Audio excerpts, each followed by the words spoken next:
Merhabalar, Elif'in mutfağına hoş geldiniz. Bugün sizlere çok kolay bir şekilde yapabileceğiniz çok lezzetli kırmızı közlenmiş biber salatası tarifimi paylaşmak istiyorum. Kanalıma abone değilseniz yeni tariflerimden haberdar olabilmek için abone olup zil tuşuna basarak bildirimleri açmayı unutmayınız. Yaklaşık 1,5 kilo kadar kırmızı kapya biberim var. Bakın gördüğünüz gibi dolma oyar gibi oyarak içinin tohumlarını temizliyorum. Daha sonra biberlerimi iyice yıkadım içini dışını. Yağlı kağıt serilmiş olan tepsiye dizdim.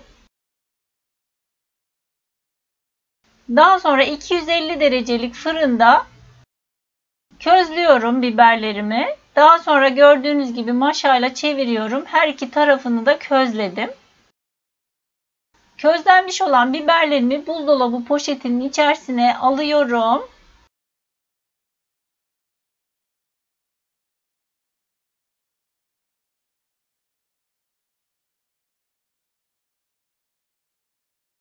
Daha sonra buzdolabı poşetinin ağzını bağlıyorum. Bu şekilde yaklaşık yarım saat kadar bekletiyorum.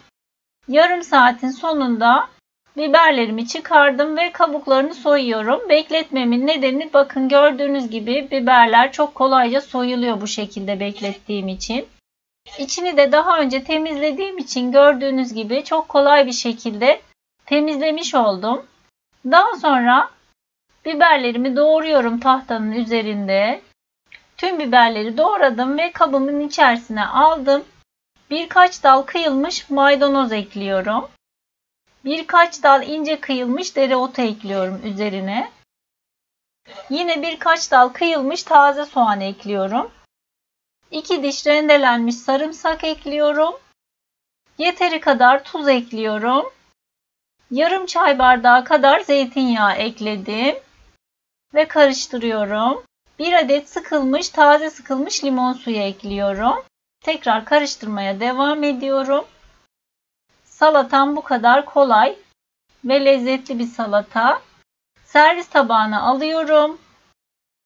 Deneyecek olanlara şimdiden kolay gelsin, afiyet olsun. Videomu izlediğiniz için teşekkürler.